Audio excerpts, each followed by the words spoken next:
सानै जिब्रै नं चिरां ब्लकनि सिङाव थानाय नाकिदारा ओनसोलाव आदिबासि बा सानथालि हारिनि सुबुंफोरनो नोंथाङा हानि फोरमान बिलाइ राननानै होदों। दिनै जोबोद मोजां दिन। आङो बिटिसि सरकारनिफ्राय बिपिएफनि दिनावहाय आंनो फरेस्ट डिपार्टमेन्टखौ नायदोंमोन आरो आं बे सान्तिपुर देवस्रि दादगारिनि हाफोरखौ आंनो होबोजेनदोंमोन। किन्तु माबा मोनसे टेकनिकेल समस्या जानानै बे नाकेदारा गामिनि माखासे माने हाखौ आं होलांनो हायाखैमोन।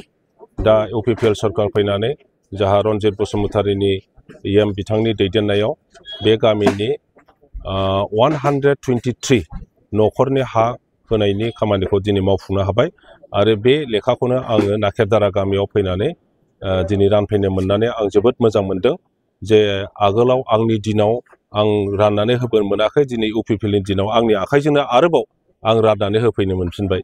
बेनि थाखाय आं जोबोद खुसि जादों।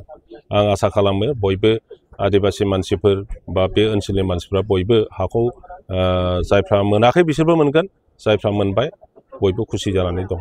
सार, नोंथाङा बिसायख'थि फोसावदिंनायखौ गोबां जायगायाव खालामबाय।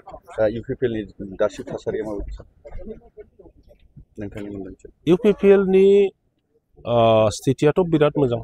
रायजो राजाफ्रा बयबो इउपिपिएलजोंनो दङ।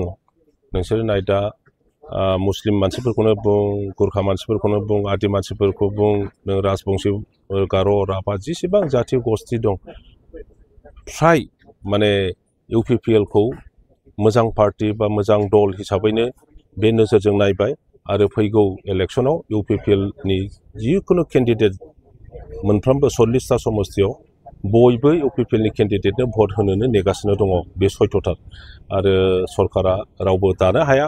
खोथायाव जेसेबांखि गिदिर गिदिर बुङा मानो माखासे दलनि दैदेनगिरिफ्रा सरकारा इउपिपिएलआनो दागोन आरो प्रमद बर'आनो चिफ जाफिनगोन, बियो 100आव 100% सयथ'।